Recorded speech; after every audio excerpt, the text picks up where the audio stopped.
Welcome to the Friends and Rivals podcast. Let's talk Devils and Islanders, let's talk Penguins and Rangers, but let's not talk about Flyers, cause they're a bunch of fucks, which no one can deny.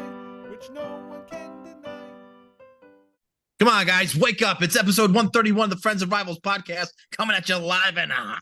I'm one of your hosts, Tom Harkness. Joining me each week are Stephen Wojtowicz. A very caffeinated Bill Foucher. Oh, my God. Can you share some of that with me, Nick Loretta? Jesus. Well, I need to know, Bill, how was your strawberry shake from Shake Shack today? Oh my God. I think slightly better than sex. I couldn't agree with you more. It might be one of the more delicious things on planet Earth. Quite. I love that Tom's all in on Shake Shack now. Like, I think he was a holdout. I think he was like, no, fuck that. You guys like it. I'm not going to like it. But now I think he's all in. You know what it was? It was always associated with the Mets. That's why I didn't like it, because it was that shitty field. And that association just made me like, Okay. The Mets burger. What the fuck do I want to eat that for? And now Was that the first Shake Shack at Citi Field? Or was I thought it was around before they just threw one in there. I'm sure it was around. They just threw it in there. I didn't know about it probably before that. Well, the one in Bridgewater, that came probably after that, right? After. Yeah, Oh, yeah, that was way definitely came after. Yeah. But there were locations in the city, small locations in the city, and then they set up shop in Citi Field. Yeah, I didn't know. And the first one I ate at was down in Orlando. And it was delicious. The burger was delicious, and the shake was, my God. There's a reason why it's called Shake Shack, by the way. Why would you distrust food because you associate it to the Mets? They have such fat fans. Well, I agree. I get it. No, it's just, I don't know. Anyway, anywho, let's go around the NHL. So there's a lot of things going on right now, but I'm going to start a little bit with the Hockey Hall of Fame last night. Two of our teams were represented, with Tom Barrasso and Henrik Lundqvist being inducted amongst others into the Hall. Oh, I guess we can't forget Pierre Turgeon, right? I guess. Come on, man. He's better player than those you just mentioned. Jeez. Listen. I didn't realize his best season came with the Islanders. 58 goals in that season. That was pretty impressive. Unbelievable. He was my first favorite player, man. Like, I wore number 77. Pierre Turgeon was amazing, man. Wow. Unreal.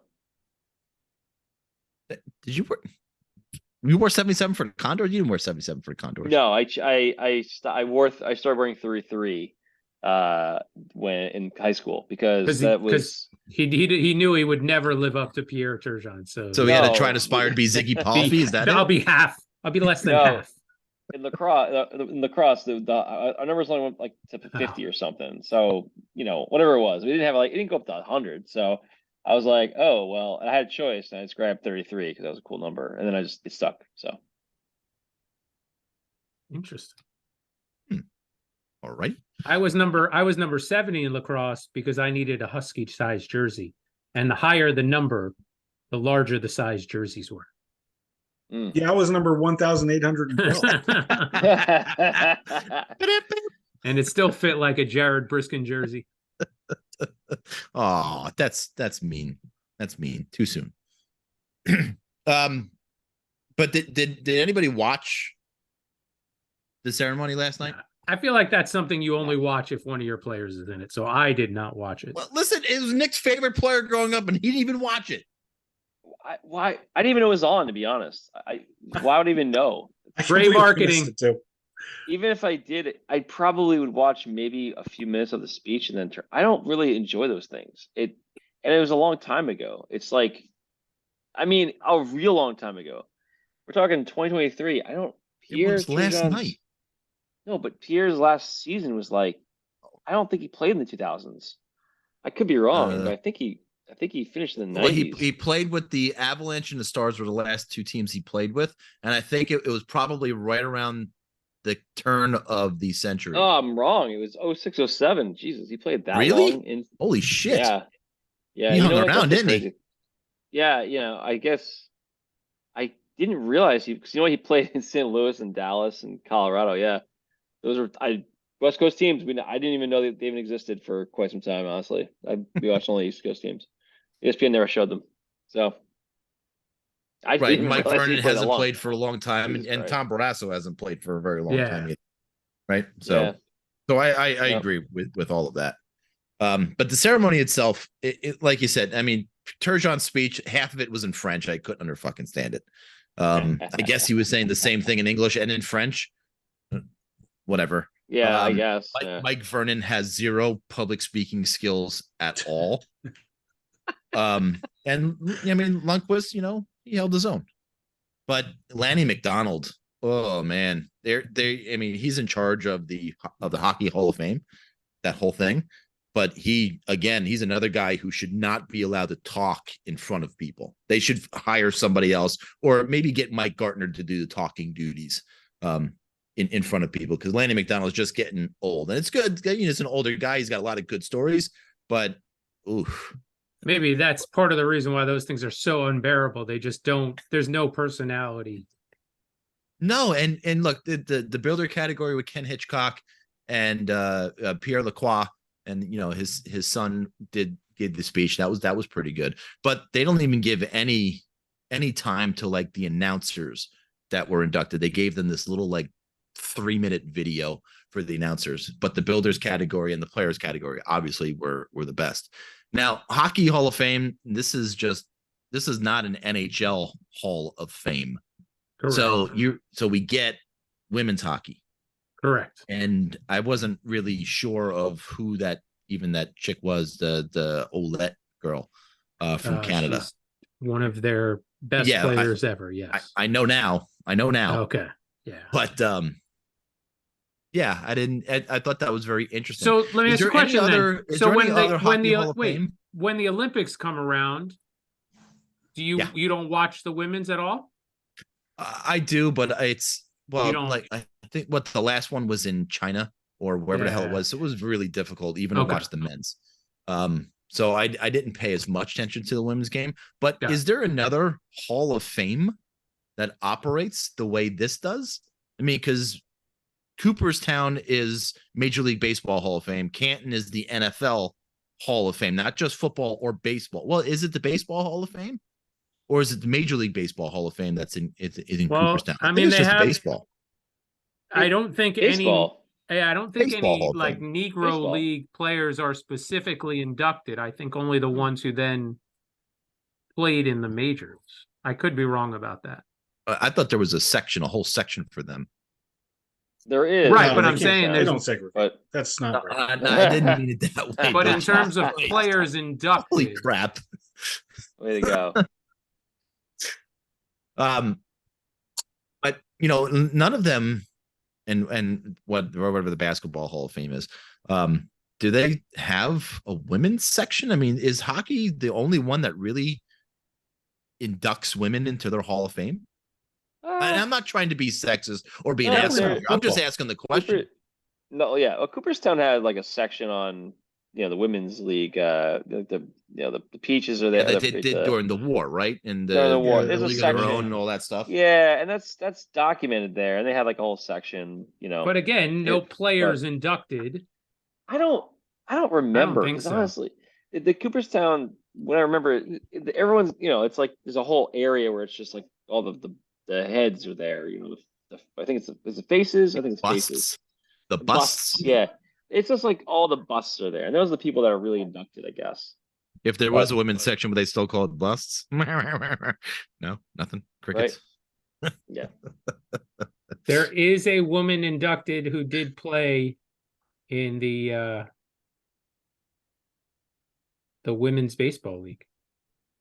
And so she was inducted into the Hall of Fame? She is the Effa Manley, Manley, Effa Manley. is the first and thus far only woman inducted into the Baseball Hall. Right. So it's not Major League Baseball. It's the sport of It's baseball. the Baseball Hall of Fame. Yes. Wow. There Really? you go. So, well, listen, kudos to the NHL for branching out. It's like every year there's at least one. Yeah. Yeah. Well, you think with the Basketball Hall of Fame now and the WNBA becoming, I guess, more popular, there would be maybe a WNBA section to the Basketball Hall of Fame. Maybe. I don't know. Or because it's under the NBA, why separate it? Why not just induct them as? Well, I don't think it's the NBA Hall of Fame. I think it's the Basketball Hall of Fame, just like it's the General Sport Hall of Fame. But is it because there's just no women baseball league and there's no women football league that there's no women part of that? Probably, right? All right. I just thought it was interesting.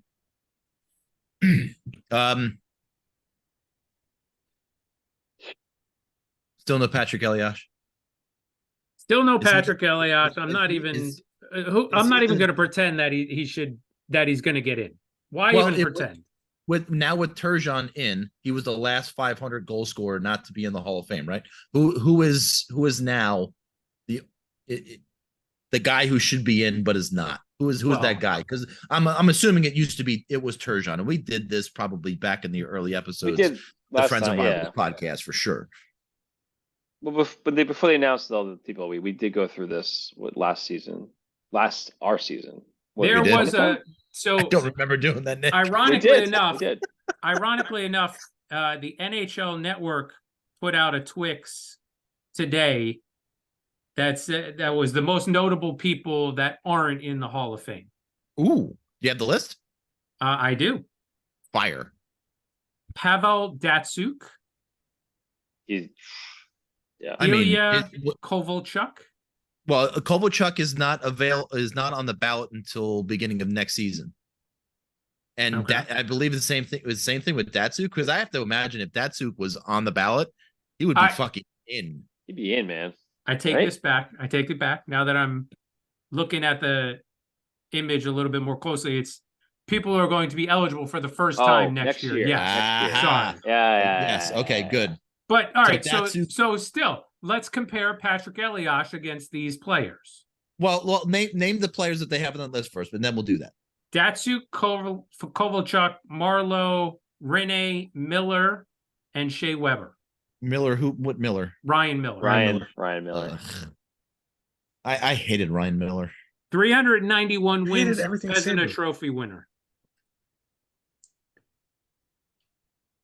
So I think Marlowe is a shoo-in. I think he's a first ballot Hall of Famer. Why? Just because his longevity, never won a major award. Longevity and 500 goal scorer makes him a Hall of Famer. Yeah, but the longevity is what made him a 500 goal scorer. Right. Yeah, but so be it. He's still a 500 goal scorer.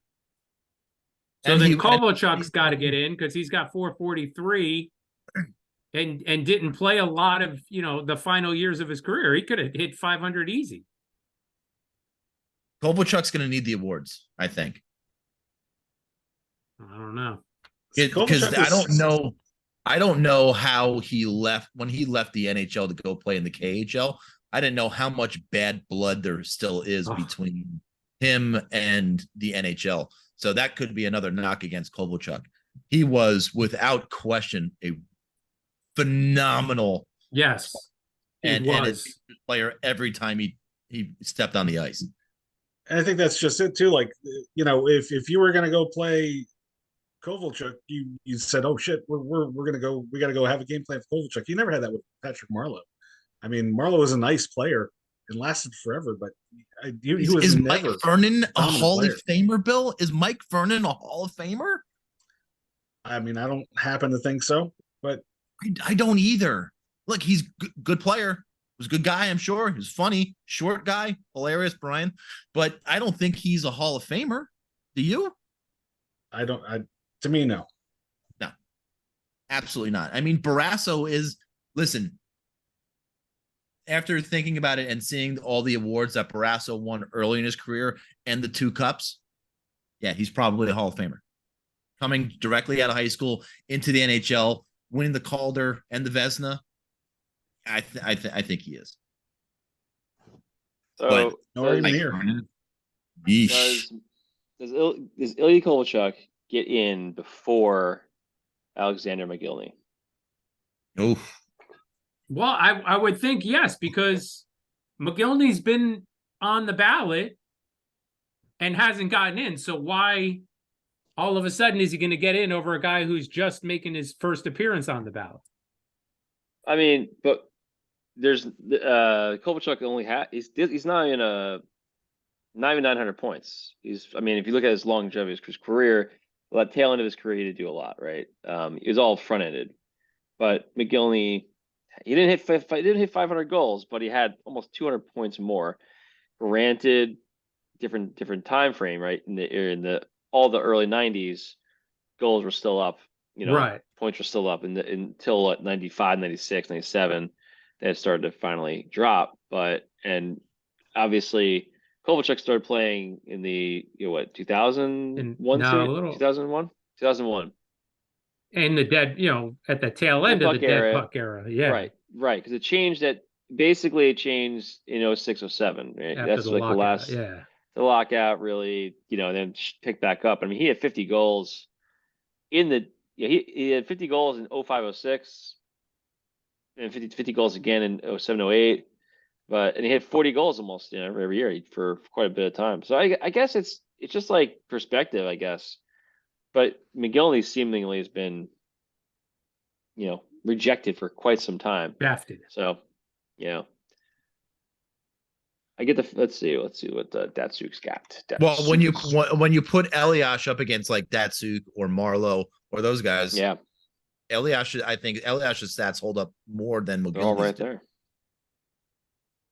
Yeah.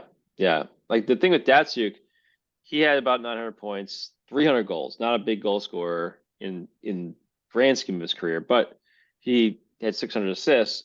He was a plus 249, had multiple cups, Selkies. I mean, 3 Selkies, 4 Lady Bings for whatever that goes for anything, but 2 cups. I mean, that's pretty good, man. That's an amazing career he had, and he was every time he's on the ice, one of the best players on the ice, if not the best player, every time he steps on the ice. I don't think you could deny Datsuk. I definitely think Datsuk should be a Hall of Famer. With that, you check your blind spot with Datsuk for sure. Right. But I think he is definitely a Hall of Famer for sure. Yeah, I think he's going in first ballot. I think Marlowe is too. Again, the 500 goals I think gets you into the Hall of Fame. It was shocking that it took Turgeon that long to get in. But the whole Mike Vernon thing had me puzzled last night. Yeah. Really, really did. Good hockey player, good goaltender, but man, Hall of Fame. At some point, there's got to be a good enough player that doesn't make it. Otherwise, It's not special. You're right. I couldn't agree with you more. I know. That's why I said it. Well, I'm just agreeing with you. Thanks. It's not all the time that we agree. Thanks for your confirmation. No problem. It's crazy. If you look at the number of games played by Marlowe, it's almost double that of guys like Datsuk and he played what 1,700 games, yeah, almost 1,800. 1779, yeah. That's unreal. I mean, McGillney played 990, so that's. I feel like if I played 1,700 games in the NHL, I'd have 500 goals. I hard no. Hard no. We're on such a streak of agreeing. Why did you disagree? Hard no. Well, you had to go there. So the hard no. All right. Let's move on from the Hockey Hall of Fame because we could talk about that all night for sure. Other things around the NHL, Oilers finally fire their coach. It took them fucking long enough to fire their goddamn coach, but did they have to take Chuck Knobloch from the fucking Hartford Wolfpack? God damn it! You didn't give him the job. The Rangers didn't give him the job. He's gonna move on. I was a big proponent of Chuck Knobloch for the Rangers coach, but I can tell you how pleasantly surprised and pleased I am with Peter Laviolette this year. We'll see how it goes this is for the rest of the year and in years to come. But for right now, pretty happy. So, but good for Chuck Knobloch. And I think we'll hear about that Oiler game last night a little bit in a little bit. But also, how the fuck did Roman Czechmonic die? Does anybody know? No, I mean, I'm sure they know. No. he but was do any one of us know? no Details of everything that guy's done since he's been out of hockey have been sketchy at best. Was he in prison for something? He was a bad boy. Yes. He was definitely being investigated. I couldn't figure out if he ever actually went to prison, but there were all sorts of fraud charges against him. So like some financial scheme. Really? Yeah, So who knows? he's found in his apartment. So who knows? Maybe self-inflicted. 52, but good lord. Ay. All right. Yeah. Thoughts and prayers, Roman. Thoughts and prayers. Yeah. So we're gonna making everyone on this podcast contemplate their mortality. Thank you. Thanks. Yeah, exactly. Thanks, Roman. At 52. Appreciate Really appreciate you, bud. Yeah. We're all checking our fucking blind spots. All right, let's go to buy or sell. Ooh. This was a fun category we did a couple weeks ago. This time, we're gonna do our team's players.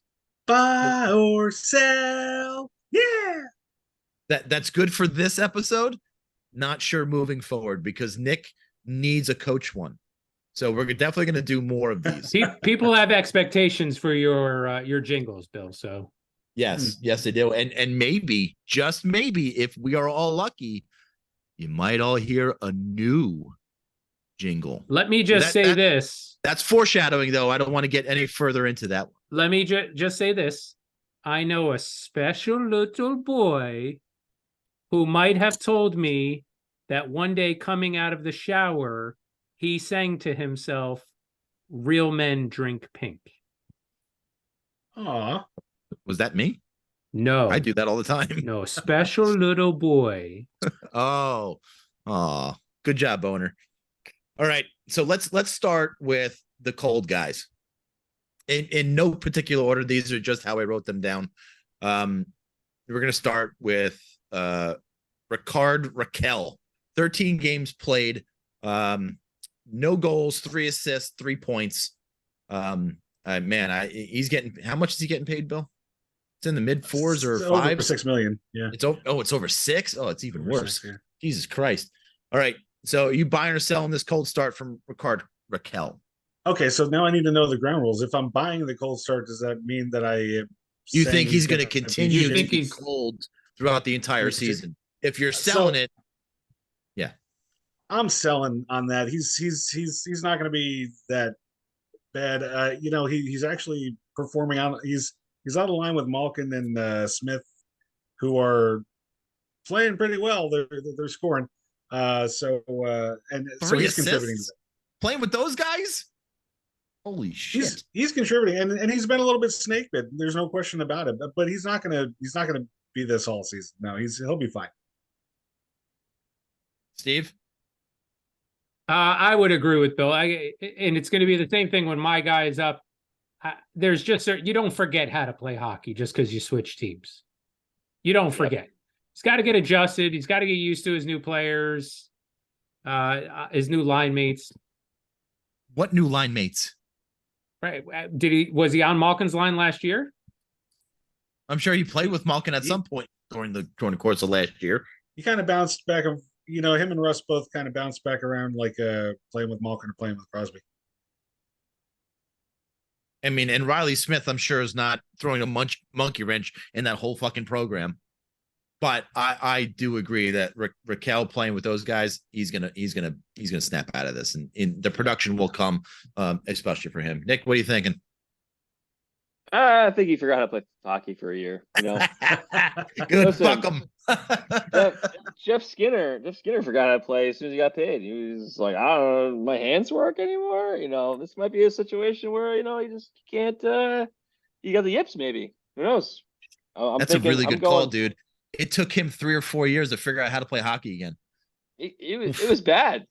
I mean, yeah. Buffalo was bad, but I mean, he went from a 40 goal scorer to a 10. What was it? I don't know. It was really bad.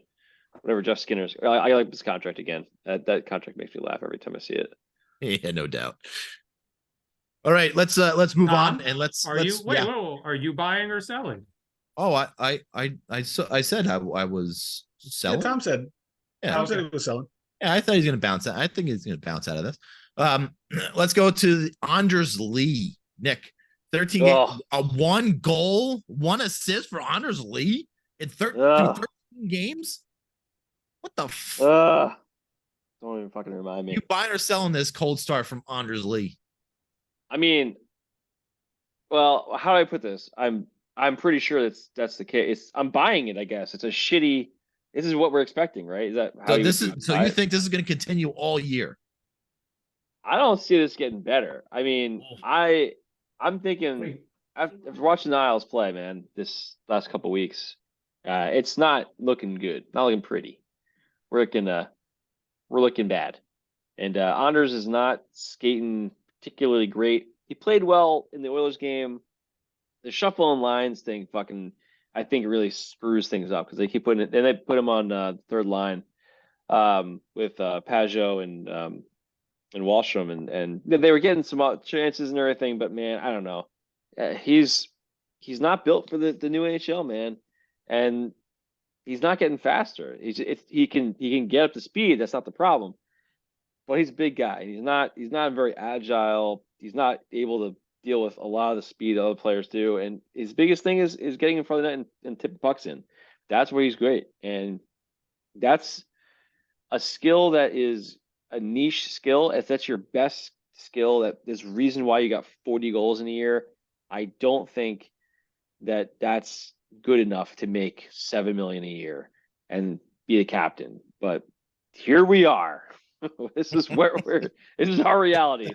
So this year is what it is, and I'm not feeling too hot about it right now. And we got 2 more years of lease contract. So this is, to me, not going to get much better. I don't think he's hitting 28 again, though. I think he's, and that's the last 2 years. He's had 28 goals, 50 points, 46 points.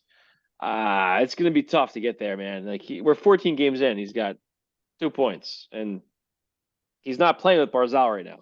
They're trying to figure out that top line. So if he's not playing top line with Barzal and Horvat, he's definitely not hitting that. He might not hit 20 goals. I mean, that's a real reality. He's playing first round. He's playing power play, but their power play is so bad. So how bad is it? So bad. Listen, I tend to agree with you in this NHL. I'm buying this cold start for Anders Lee. I'm gonna buy unless to what Nick's kind of alluded to us, that maybe there's some big shakeup and a coaching change and like a whole new approach. I don't see it getting much better. I'm buying as well. Yeah, I'm buying as well. Poor Anders Lee, poor guy. Well, and listen, the next guy is in a contract year, right? He's battling for a contract this year. And that's Dawson Mercer from the New Jersey Devils. 13 games played, 2 goals, no assists, 2 points. Steve, you buying or selling this cold start by Dawson Mercer? I'm selling it on hope at this point. I just haven't really seen as much from him this year as I've seen in the past in terms of his willingness to fight and battle along the boards and fight and battle in front of the net and win the loose puck. So that would tempt me to sell it, but I mean to buy it, but I just don't. I think he'll come around at some point this season. Yeah, it's a contract year for him. I think he's definitely gonna produce a little bit more than what he has been producing. And you would think with Hischier and Hughes down, he would be stepping up. And that actually might be part of the problem. He might be the guy that feeds off of those two. Now, he didn't have a sophomore slump. I know you're a big believer in the sophomore slump. So maybe he's just having a 3rd year slump. You know, maybe I'm just saying it happens more often than not. Yeah. Just saying.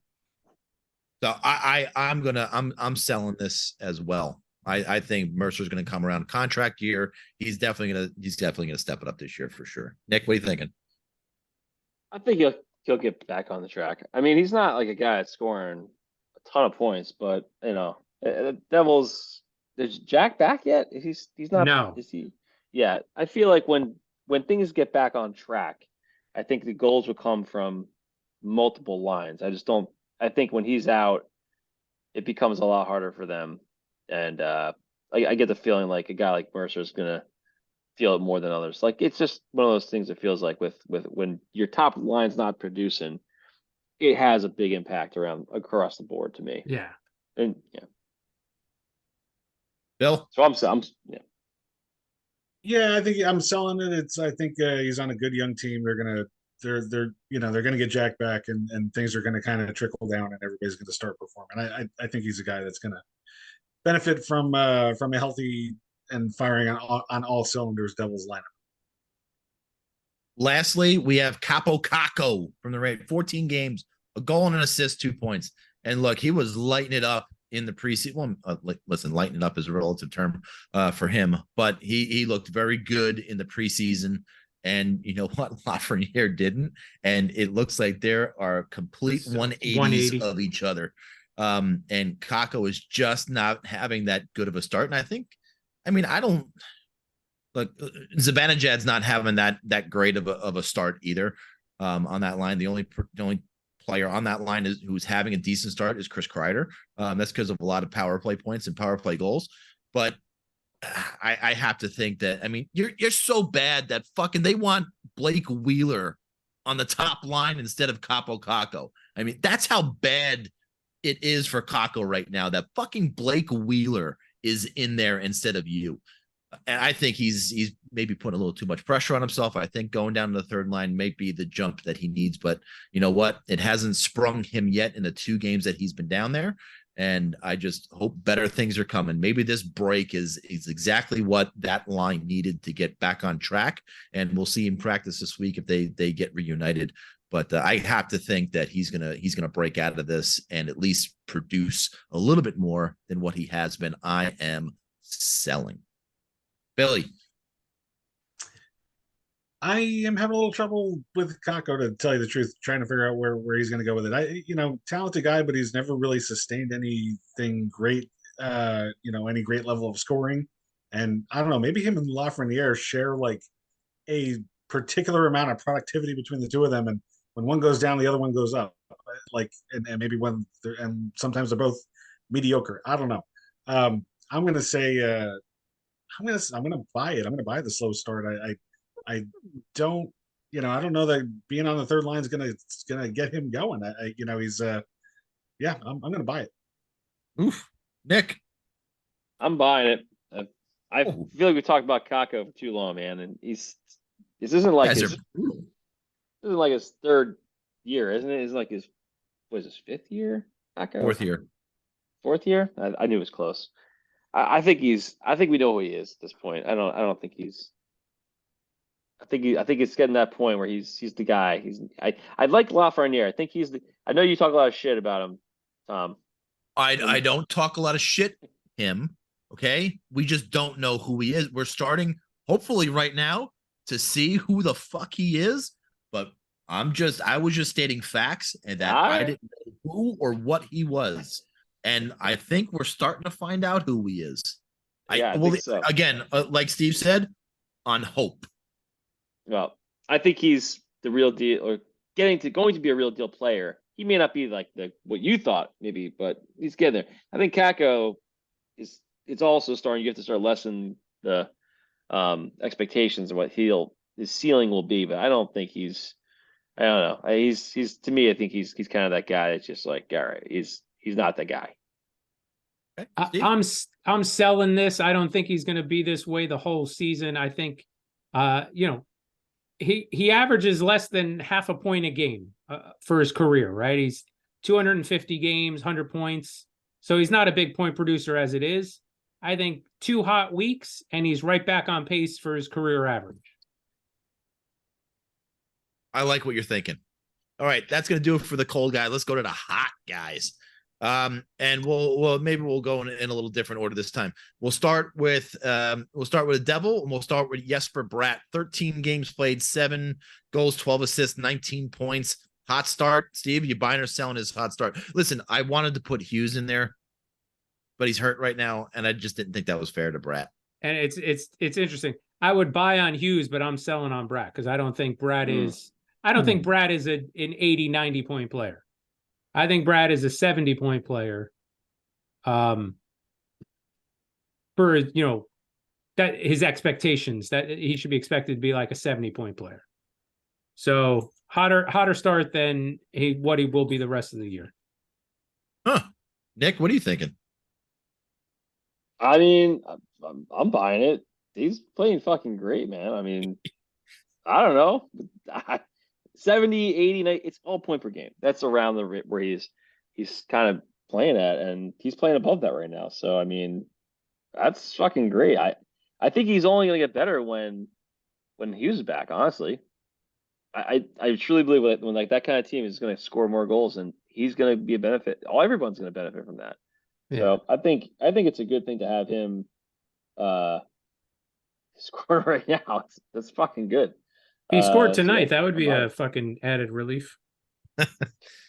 Maybe he will. Listen, I think we're always harder on our own players than when you're looking at somebody else's team. I'm of the thought here of, your best players make other players even better. And I think Hughes makes Bratt so much better than maybe what he should be. And I also think he's a point per game guy. I'm definitely buying this guy. I think he's worth every penny of that contract he signed. Bill? I'm buying because I am buying the hype on Bratt. There's got to be a reason that we had to talk about that fucker's contract for 3.5 fucking years before it was finally done. I'm buying Bratt. Oh, man alive. Man alive. Cookies right there. All right, let's go to Noah Dobson. 13 games played, 4 goals, 8 assists, 12 points. He's putting up some points for the Islanders this year. He is. I'm buying. Listen, last year was definitely an off year. For whatever reason, seemed like it was the whole year last year sucked with Lambert. First year in the as coach, and everything kind of got fucked a little bit, and especially Dobson, everything kind of nose-tailed last year, his whole development, and it was pretty scary because honestly, he looked great the year before. He looked like one of our best defensemen quite a bit, and this year he's right back on track. I don't know what changed, but he's got that confidence back. He's very good with the puck. He's got a good shot. He's playing PP1. And honestly, the power play is not working at all. And he's not the reason for it. It just hasn't clicked.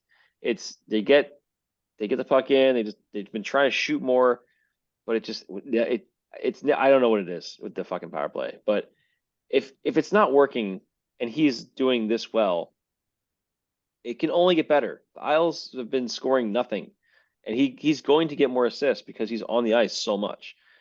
And honestly, he's been probably Sorokin. I would say him and Sorokin probably top 2 players in the team. Barzal's been flirting with it, but he needs to be more consistent. So I'm buying. I'm buying too, and I think it's all Lane Lambert's doing that's making. I couldn't get that out. I'm sorry. I tried to. I just couldn't. I am buying on Dobson though, 100%. I think he's having a great year. I think it's going to continue. Bill, what do you think?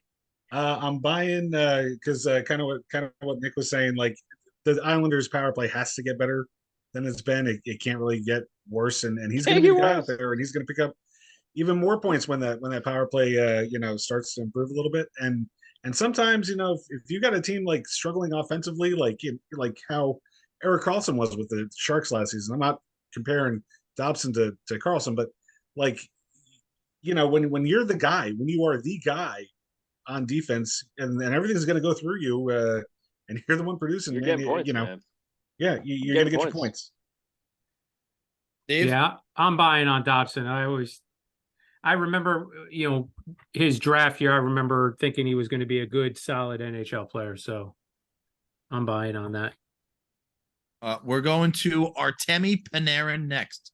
14 games played, 8 goals, 16 assists for 24 points. And listen, I have been on record saying that with Connor McDavid getting injured It is Jack Hughes's Hart Trophy to lose, and I think that The Artemi injuries, Panarin is the injury making lost a it. case, and the injury to Hughes. I still think, listen, Hughes comes back, next game, and he's playing the rest of the season. I still think he's in a great position to win his first Hart, but Panarin is he making a case for a Hart candidate very early on in this season.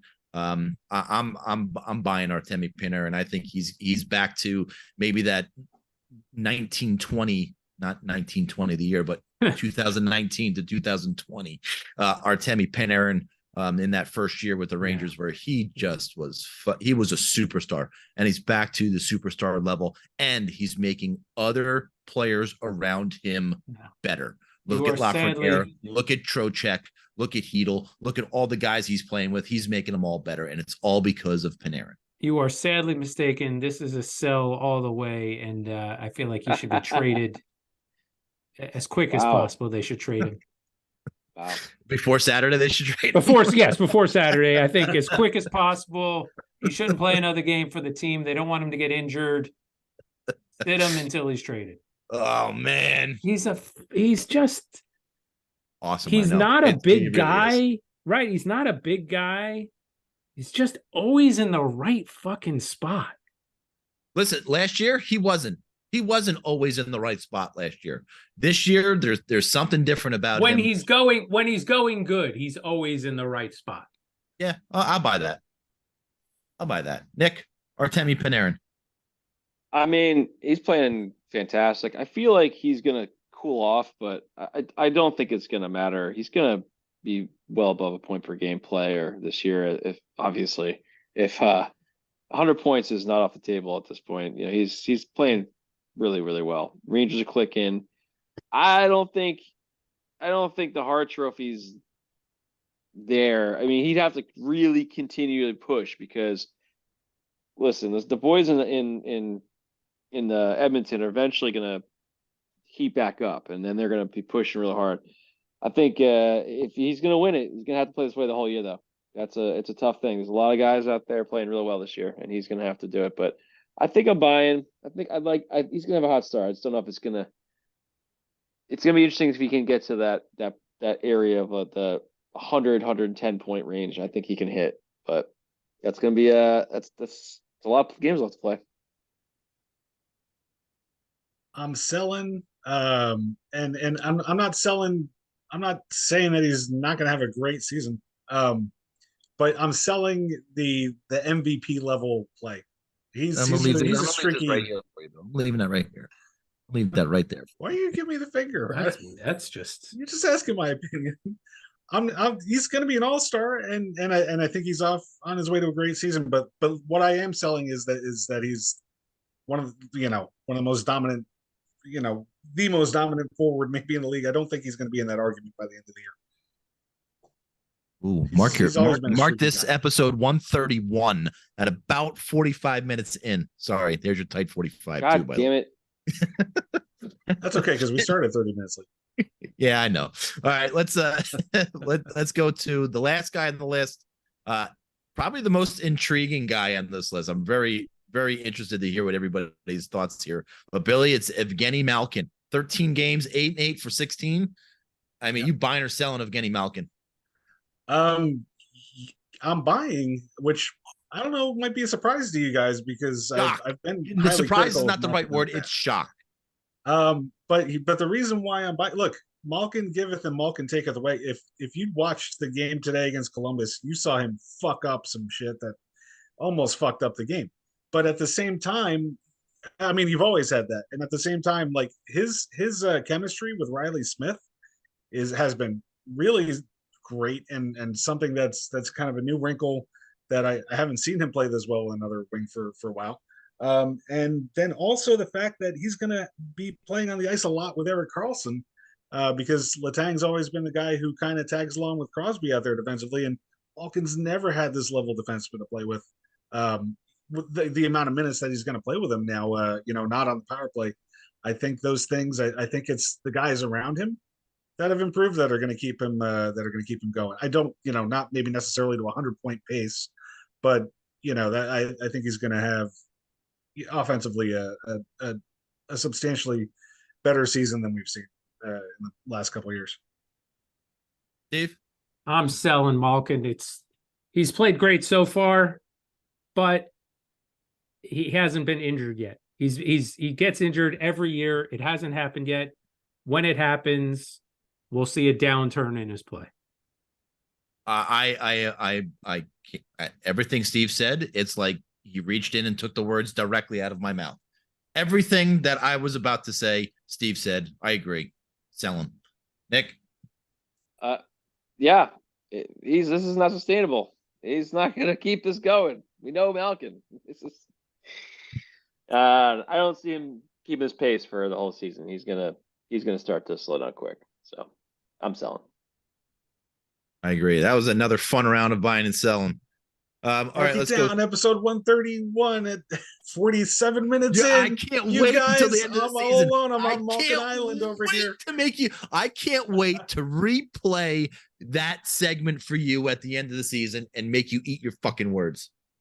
I got about a 50-50 chance of that actually happening. Things just have to continue to stay right for Artemi Panarin. But let's go take a ride in the Metro. Sponsored by Rich Wholesome Nestle Quick.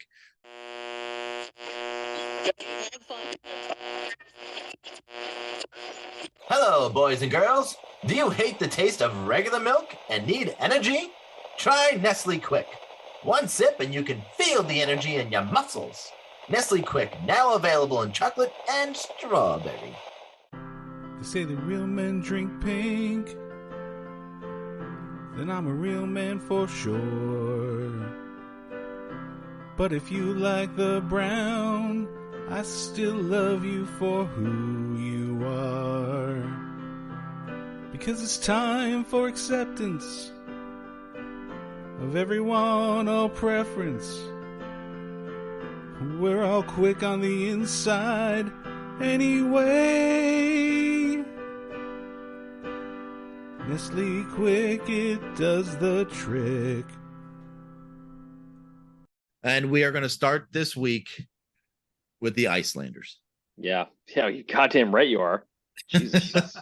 Well, listen, it was a toss-up between you and the centerless Devils. I mean, we lost 4 games this week in regulation, so we don't count Tuesday, Nick. Yeah, well, you count my Tuesday though. Oh, absolutely. Yeah. Always when it's a loss. Well, yeah, it's not been a good week. Kind of the same story, all 4 games. Isles just, they've had a lot of games where they've scored early, first goal of the game. What's that like? Is that fun? Is it? It's fun to score. I wouldn't know. But you got to score more than 1 goal a game typically to win a game. Yeah, that's the problem. Yeah, Minnesota game, Isles fell apart in the third period. Just cannot keep pace. Same bullshit story I've seen too much this season. Just a team having good first couple periods and then just not playing third period. Same kind of deal with the Bruins. Bruins just outmatched them. They barely stayed into that game. They actually had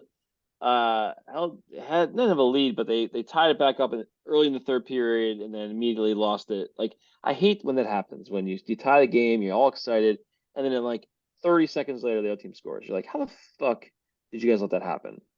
And it's like, come on, man. Like, Pasternak's line goes back out there with Marchand, and they fucking score. You're like, how? Come on.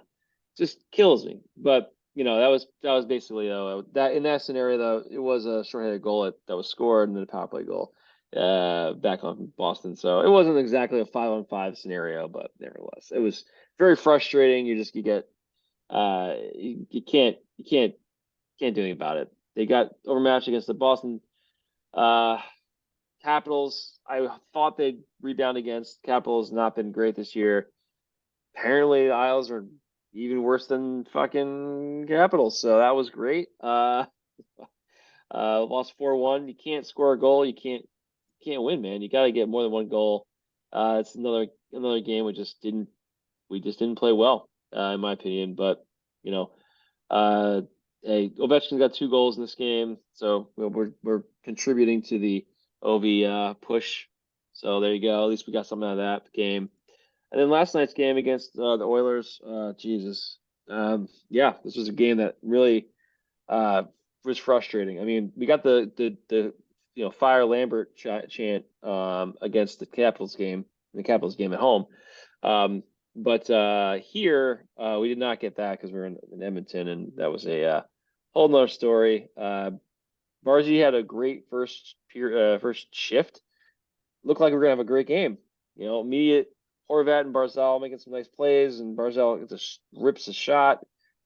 Looks like the game's gonna be great. First minute in, we got a lead, and then just never scored again. And Draisaitl scores a goal in the first, ties it back up, and then that just kind of got them going. And that's a team that they just changed coaches, and they all of a sudden got their mojo back a little bit. Not saying it was all there, but McDavid gets on the board. He had an assist, a goal. Draisaitl had he had a goal and 3 assists. He had touched every fucking one.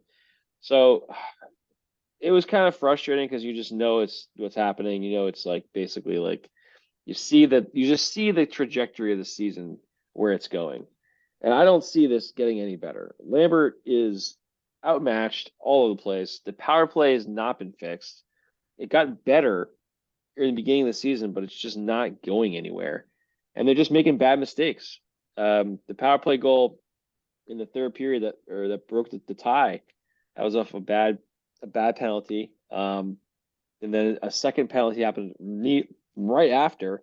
Pulak went to go, knock it out of his zone, went over the glass in our own zone, delay game. McDavid scores. So it went from a 1-1 game, you get to give the other team 2 power plays, and they score on both of them.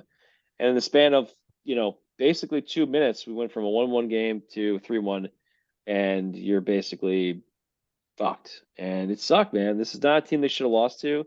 They weren't looking overmatched. They played well, and they just blew it. And this is an undisciplined team.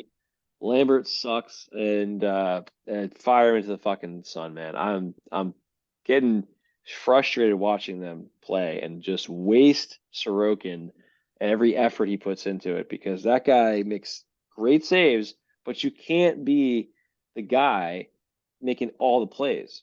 Sorokin had 1 goal go past him on 5-on-5. The other 2 goals were power play goals and a shorthanded empty netter. So he wasn't in enough for that. If he lets in one 5-on-5 goal, that's great. I mean, this team sucks. You gotta fucking get goals. So it's brutal, man. It's brutal to watch right now. They gotta figure it out. They gotta stop shuffling the lines. Leave the second line alone. They play well together. Don't bench Engvall like fucking out of nowhere. Lambert decided to bench Engvall for a game, who, by the way, is one of our best players, and made one mistake on a goal, and for some reason he's the guy now to scapegoat, not the captain, who is the captain, and send a message to him saying, hey man, maybe you should get your shit together, your team together. But I don't know. There's no sense of urgency, and this team is a veteran team. They know better. And it's just frustrating, man. It's just frustrating. So that's my rant. I'm getting off the soapbox. Devils. I mean, much like Knicks Islanders, winless week. We only played half as many games, so I guess that's why I'm going second. Tough game last Tuesday. You're playing Colorado in Colorado, so you go down early, you fight back, and then you give up 3 goals in the third period to lose 6-3. Turnovers and odd man rushes just killed them. They gave up way too many turnovers and odd man rushes to a highly talented team, and they paid the price. There was the Russ Colton incident during this game. He boarded Luke Hughes, didn't get a call, skates over to Timo Meier, who's jawing with him, and cross-checks him in the face and gets a penalty and a $5,000 fine. He was kicked out of the game. It was a 5-minute major. And the Devils scored on the power play and gave up a shorthanded goal on the power play, and then scored again on the power play. So, if it wasn't for the power play these days, this team would be winless because it's really keeping them in games. 5-on-5, they're one of the 5 worst teams in the league, down there with Minnesota, Edmonton, and San Jose. So they just rely on the power play way too much. Friday night versus Washington, another 4-2 loss. They went down 3-0. At one point, they 10 minutes left to go in the game, they battled back to cut it down to 3-2, eventually losing 4-2 with an empty net goal. There's just no physicality by the defense. There's no sense of desire to stop the puck by the defense. There's no get in the way, block shots, win loose puck battles. Just the defense is a little too soft for my liking, which might change. Apparently there's a defenseman out in Calgary who's asked for a trade, and New Jersey's on his list in terms of places he wouldn't mind going. It all depends on what the package is going to be for. Lindy's tried to change up the lines, boosted Holtz up to the second line with Mercer and Toffoli. We'll see if it works out. Who knows? They're losing right now 5-3. It was 5-2. Mercer just scored a power play goal, but there's only 2 minutes left, and I just don't have faith in this team right now. It just doesn't look good. We need 86 and 13 to get back. And that might happen this weekend. So we might get at least Hughes back. Listen, you pulled over the wool over the eyes of Calgary already with Sharon Govich for Toffoli. Yeah. Not sure. We might be able to do that again. Might do it again. Not sure that's going to happen again. Maybe Fitzgerald's got some naked pictures of the Calgary GM in compromising positions. So you never know. I have some of Billy in that. Oh, sorry. Hey. So Winnipeg tonight losing 5-3. Pittsburgh on Thursday on the road. Jack might make the trip, meet up with them out in Pittsburgh. And then Saturday versus the Rangers. That's everybody's saying that looks like it's probably going to be his first game back. Now, is he rushing back to help the team, or is he 6-3, so that sucks. Or is he fully recovered? Who knows, because we don't get any information. He was the one that was week to week. He sure was the one that was day by day, and now Hughes is going to come back before Heischer, which, judging by day or week by week, it shouldn't be that way. So, were you finished? Unfortunately, yes. Okay. And listen, I have been excited to hear this one more than anything else on this podcast, because we get to hear Happy Bill this week. Oh, so happy. We're up to a 5-game winning streak after this evening where they beat the Blue Jackets 5-3. Sidney Crosby had a hat trick tonight and an assist. And if the season ended today, why the Penguins hell would be the playoffs. So a couple weeks ago they were 3-6 and bottom of the conference, and then they went out and obviously last week we talked about the 10-2 beat down of San Jose, which was their only game that week. But then they since then have beaten Anaheim, the Kings, Buffalo, and Columbus. So we're up to 5 in a row. When they continued the West Coast swing after the San Jose game last week, they were in Anaheim. They won 2-0. It was a combined shutout for Tristan Jarry and Marcus Hellberg, because Jarry had a freak injury during the game where Adam Henrique butted him in the face as he was skating across the crease, and managed to dislodge his helmet right before a shot came and hit him right in the eye, above the eye, and so he bled quite a bit, swelled up quite a bit. That eye swelled shut, and he had to miss the game against Los Angeles. But then Hellberg, held strong in that one.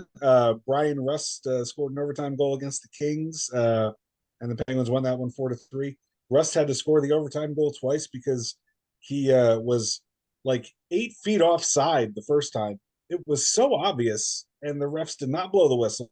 And so Rust, supposedly had scored the game-winning overtime goal, but it did get brought back, and then Rust scored, 20 seconds later maybe, and he rescored and re-ended the game. Then they played Buffalo. That was a 4-0 shutout win. That was Jari's return from the injury. And then, like I said, tonight against Columbus. So a couple reasons for the Penguins' recent success. One, they've been playing shitty teams. With the exception of the Kings, who were pretty good, who they had to beat in overtime. Anaheim and San Jose and Buffalo and Columbus are not teams that are setting the world on fire right now. But the other reason really is, so when the Penguins were really struggling, and I had mentioned how stupid the team was, all the stupid mistakes they were making. Well, they're still making some mistakes, but they're hustling back a little bit better. And like it's a very different thing when you've got a team coming down on a 2-on-1 or a 3-on-2, and there's nobody for a mile that's putting pressure on them on the back check. They can just play around all day and size up their shot and beat your goalie, or set somebody up for a tap in. But when you've got somebody, right on their tail and kind of limits what they're going to be able to do, and they have to take a shot like a little bit quicker than maybe would be ideal, that gives your goalie a much better chance of getting through them. And so Jari's kind of picked up his game. The Penguins have picked up their game in getting back and at least putting pressure on when they're giving up those kind of rushes, and things are worked out. So that's all well and good, but the next 4 games now are against the Devils, who struggle in a bit, but the Penguins didn't beat the Devils all year last season. It's going to be one of their toughest tests so far. And then they have Carolina, Vegas, and the Rangers.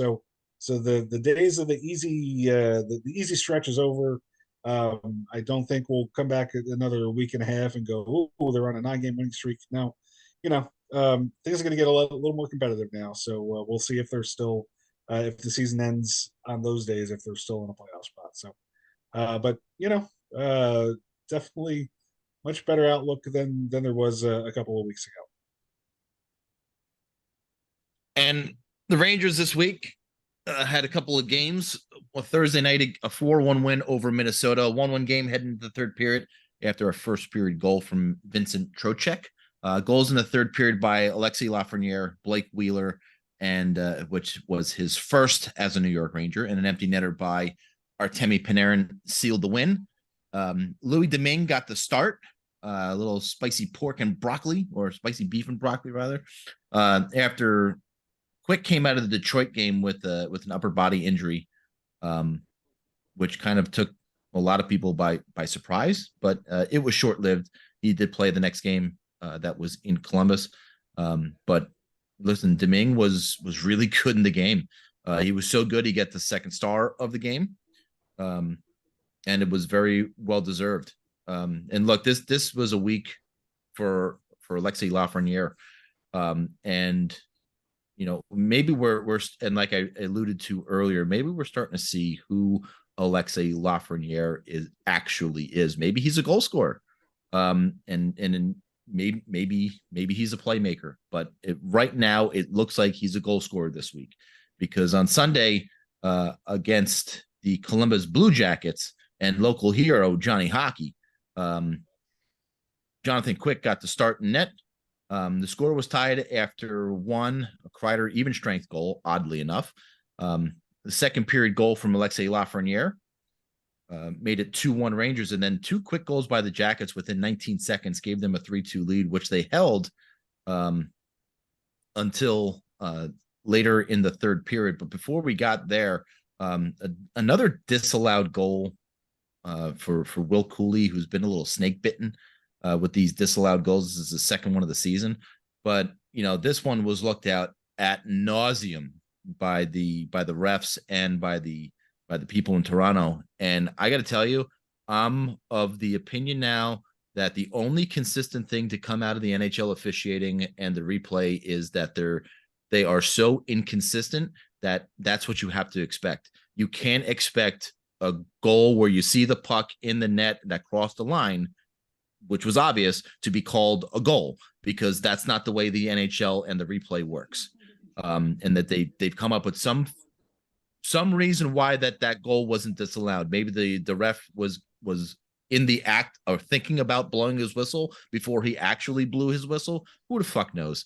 And nobody knows what is anything in the NHL anymore. The only thing that you can expect is inconsistencies with the refs and with the replay. So that's what you have to expect.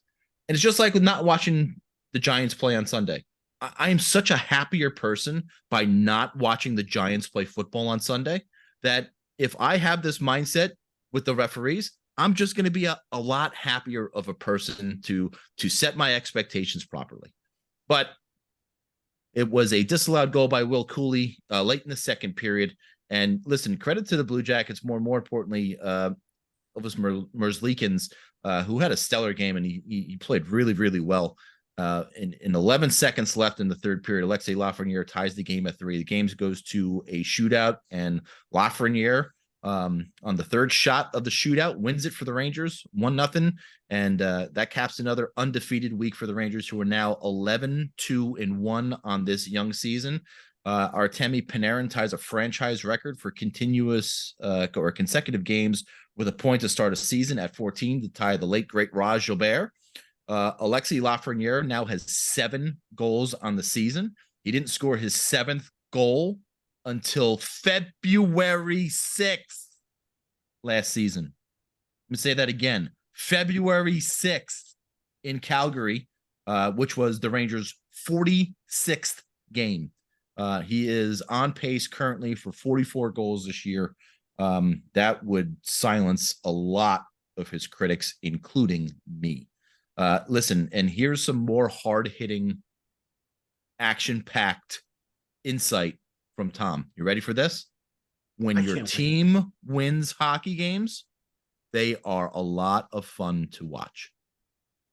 I mean, look at the comparative differences between Bill and I this week and Nick and Steve.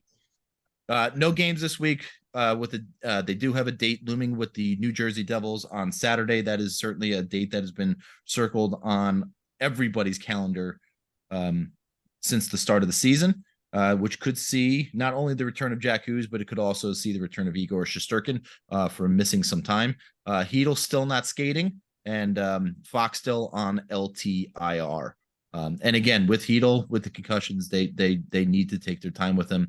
Right now, they're not missing him all that much. And now it's finally time for Trivia with Bill. Yuck. Now this is the wrong Bill. See that like it's a bad thing. All right. It's an easy one today. How tall was the original Stanley Cup? So tall that Brian couldn't see over it. I think, should the judges accept that answer? If the judges knew Brian, they would accept that answer, but they don't. It needs to be a bit more specific, but I do like the answer from what I've heard. Okay. We are looking for a number in inches, by the way. It's not in inches, not in feet, in inches. Yeah. 69 inches. Yeah. That'd be a hell of a Stanley Cup. About 6,969 inches. No. 14 millimeters. As I had said before, we're looking for the answer in inches, but it is bigger than that, though. 27 degrees Celsius. That is a unit of measure for temperature, not necessarily for length or height. Root 287. Barometric pressure. It's not a road. No, we're looking for a number. We're looking for a number in inches. And we got to hit our type 45. So 13.5. 13.5. I'm eating a peanut butter tasty cake incorrect. right now, and they're fucking just delicious. Oh my god, yeah. Oh my god, look at I'm jealous. Oh my god. Oh my god. Oh my fucking god. You want to know how Steve eats those? Yes. Not in the least. Screw the trivia. I want to know how Steve eats those. Come on. Nope. You'll have to buy me a box and I'll show you. Done. 26 inches. No, I no. feel like that's too tall. Are we talking about was back when it was just the cup? Yeah, it was the original Stanley Cup. Yes. So we're not talking about all those. 8.75 inches. Oh, you're pretty close. You're pretty close. 8.76 inches. No, but what I guess the hint I'll give you 8.77 inches. is that it is a round number we're looking for. And like 9 inches. 3.14. 9 inches is again close, but no, incorrect. 3.1. Not high. You said it was a round inches. number. 8 is definitely a round number. Yes, How about 11 inches? No, 12 inches. No. Because 13 inches. No. 14 inches. No. 15. 8 inches. No. 16. 6 inches. No. 6 inches is plenty good enough for a lot of people, right? I sure hope less than that is sufficient. Bill looks like a 7-inch guy. I don't know. 7-inch. There it is. 7-inch. Oh my Good size. goodness. Good size. Good size. And now it's time for impressions with Nick. Fucking great. Ladies and gentlemen, the Friends and Rivals podcast. You're ready for the fastest 2 minutes of this Type 45 show. It's the 20 questions power play. Rules are simple. The group has 2 minutes to guess a famous player, coach, front office, or any famous person associated with one of the 4 Friends and Rivals favorite teams. The group can ask up to 20 questions in rapid fire. Answers will only come in the form of yes or no. The group will have to make a final guess once they've hit 20 questions or the power play has expired. If the group is successful, they win for the week and avoid shame for unable to win at a children's game. And away we go! Is this player associated with the New Jersey Devils? Nope. Go, I'm eating my tasty cake. You got to go ahead. Player associated with the New York Rangers. Take Tom's thing. Negative. Islanders. Yes. Is this player also associated with the Pittsburgh Penguins? Nope. Uh-oh. Straight up Islander. Oh, Is it Pierre Turgeon? No, it's not Pierre. Damn it. Ooh, that was a That was good too guess. easy. Good guess. Is this player a current player with the New York Islanders? No. This player won a Stanley Cup with the Islanders. No. Did this Is it player Pat play in LaFontaine the, who got traded for Pierre Turgeon? No. Did this player play in the 90s? Yes. Was player a forward? No. Was this player a goaltender? Yes. Bill, give it to us. Come This on. is Glenn Healy. Negative. No, he would have been a Ranger too, Bill. How about Garth Snow? Nope. Is it Rick DiPietro? Oh yeah, that's the guy. Nope. Wasn't old Did Pretzel Roman Rock. Czechmonic play for the Islanders? Yeah, I think so. No? He didn't. No, he didn't. Oh. He should have. Is this player Canadian? No. This player American? No. Did Rizgalov play with the Islanders? I don't think so. No, the 90s. No. He never I don't played the know. Islanders. I don't fucking know. The goaltender who played with the Islanders. That's not DiPietro or Garth Snow. Was it Ron Hextall? That's similar next one. European. Russian goalie. Was he European. Russian? Tommy Soderstrom. Is it Ooh. Tommy Salo? Oh, Sal. Oh, Steve got it.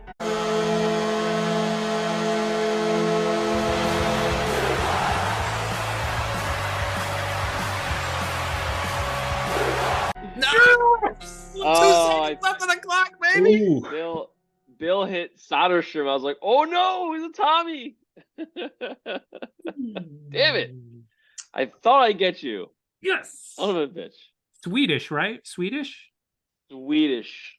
Why did you pick why Tommy Salo today? Why Tommy Salo? He earned his 18th career shutout as the Oilers beat the Blues 3-0. Well, not with the Islanders at the time, but a former Islander on today earned his 18th career shutout. And there's the reason. It's like zero link. It's nothing. He's a former Islander. What do Does you he- fucking want? You guys get all the fucking ones I've been putting out there, so I gotta put some harder, a little hard to get it at work every time. Well, we got Tommy Salo. It was between him and Ryan Smith, and I was pretty sure you get Ryan Smith. That one's too easy. You weren't sure we'd get Tommy Salo? Yeah, I didn't think you're getting Tommy Sal. I was like, they're not getting that face! fucking guy. All right, let's go this date in Steve's stomach. Oh, that feels better. Gladly. Brought to you by Coca-Cola Zero Sugar. Right here, we're saving calories. Round here, we all look so lean. Round here, we enjoy Coke Zero, but sacrifice flavor, no. Round here, Coke Zero's the way to go.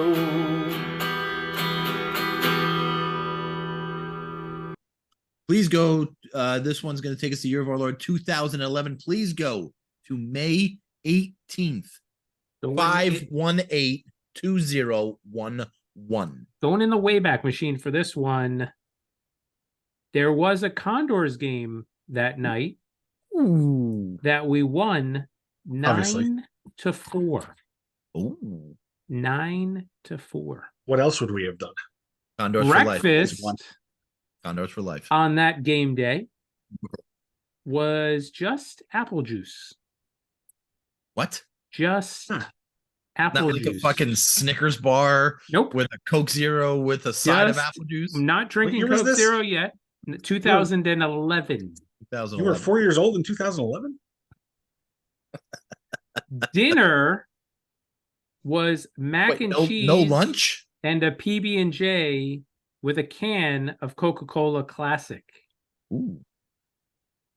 Lunch Ooh. Wait, you went out of order here.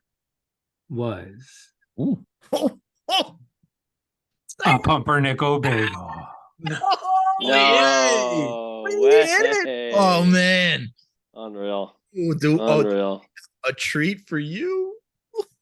Almost heaven, pumpernickel, toasted butter, Coca-Cola Classic, breakfast, lunch, or any time of day. Yummy in my tummy, it's my favorite way. Bagel store, take me home to the food that I love. Pumpernickel, I'm your daddy, take me home. Bagel store. Oh, Why, Tom, did you pick May 18th in the year 2011? on such a special day, I can't believe you guys forgot this. I can't. It's amazing. An adventurous couple Nope. had This one's for Lauren. revealed. No. They attempted to have sex through their bedroom door. That's right. Eric's penis became completely stuck as he attempted to spice things up with girlfriend of 2 years, Katie. The couple admitted to having an active sex life, obviously, started each Sunday morning with a romp in the hay. After engaging in some hanky-panky, Katie decided to bribe her boyfriend into getting some chores done. I hate when women do that. Oh, if you do this, I'll put out, or that's so dumb. Into getting some chores done with a promise of round 2. However, Eric admitted to needing a break. It was really hard to keep up with Katie's amazing sex drive, he confessed. Unbeknownst to her, I had been taking some male enhancement medication. I had to make sure I was ready for the surprise later, so I had taken a little bit extra. As he waited for his reward, Eric went about fitting Katie's bedroom door. He said I had to cut a really small hole because, of course, Katie has to have vintage doorknobs. Is the hole for vintage doorknobs really that much smaller? It's smaller than a regular doorknob. That's a good point.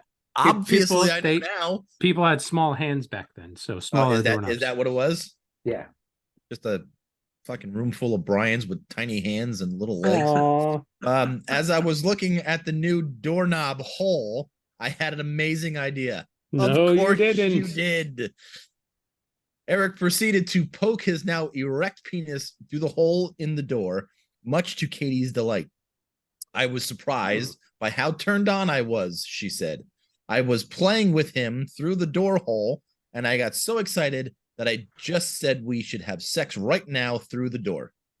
However, the couple had to cut their romp short when Eric's penis became jammed in the hole. The erectile dysfunction medication had caused his penis to swell, making it too big for the space.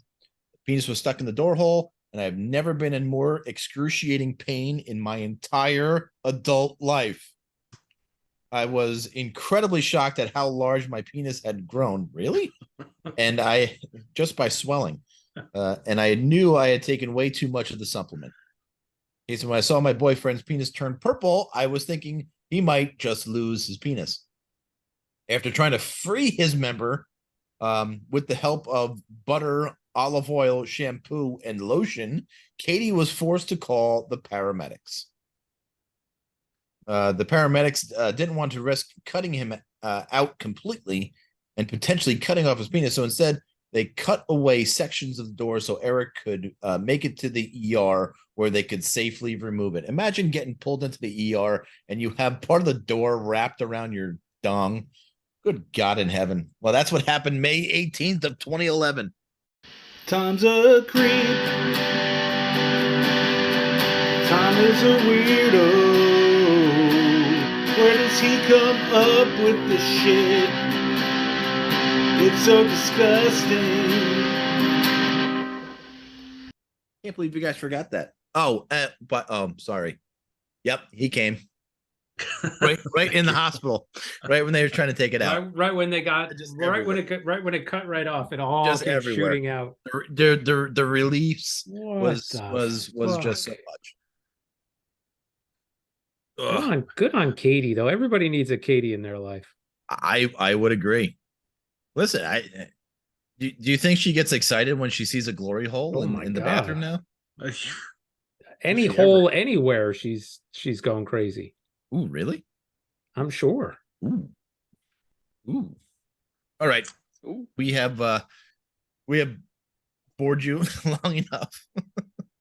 Although I don't understand how you could be bored if you just heard that story. If that story didn't entertain you, you don't have a that pulse. wasn't entertaining. You don't have Nick usually is disgusted with this stuff, but that one he was on board. That wasn't the worst. No. Well, if that isn't a ringing endorsement, if that isn't a ringing endorsement, I don't know what is.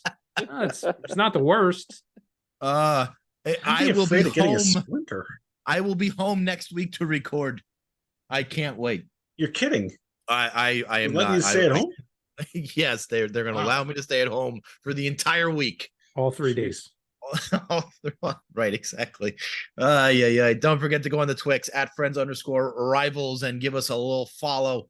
Go Apple Podcasts, wherever you get them. We'll read them on the air if you guys review and stuff. While you're there, turn on notifications for our podcast so you never miss an episode. Billy, say something, Woody. So the aforementioned Ken Hitchcock, you ever notice if you say his name real fast, it sounds like 10-inch cock? Oh.